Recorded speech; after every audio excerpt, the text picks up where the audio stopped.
Now, the lead up to the budget next month in May, there's a lot of talk about tax reform or the lack thereof it. A piece in the Fin Review today by John Keogh, he says that Jim Chalmers and his predecessor Josh Frydenberg, while they were savvy communicators, he says, and I'm quoting now, they've appeared less interested in rocking the boat on tax reform and more focused on preserving power to pave the way to the Lodge to fulfil their prime ministerial ambitions. So this comparison between treasurers of the past who have been highly ambitious and what we're seeing now, I don't know if I agree with that comparison. What do you think? Well, it's funny because when the changes to the stage 3 tax cuts came in, I interviewed Jim Chalmers at that stage and basically said to him, you know, over the course of about 8 to 10 years, it's going to cost an extra $25 billion. But I said, listen, by the time that money actually hits the budget, you're going to be the Prime Minister. You're going to be the one who has to deal with this, right? So don't imagine... Did he laugh or how did he react? There's a little laugh, keeps on going.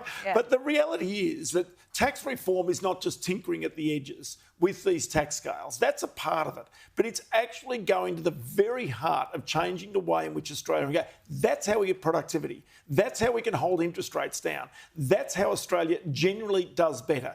Look, I'll throw one little example at you that I've got in my head, and I've had it for a long time.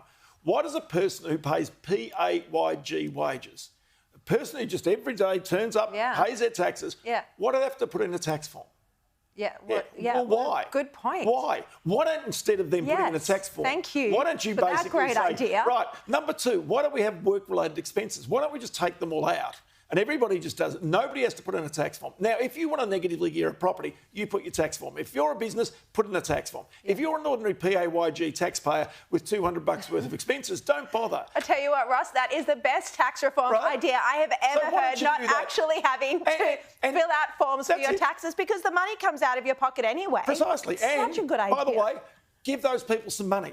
So give them a bit of cost of living relief and make their lives a bit easier. So there's little things like that that are never thought about that would actually change people's lives and make them happier and maybe actually make them like the government a bit more as well. So, you know, as I say, tax reform takes all... That's one small example. But there's so many other ways about trying to even up the playing field to make certain that people basically feel as though they're getting more bang for their buck and that when they work, they're not actually working for the tax office and the government. They feel as though they're keeping a bit more of it themselves. Yeah. All right. We're out of time, Ross Greenwood. Thank you so much. No problems at all.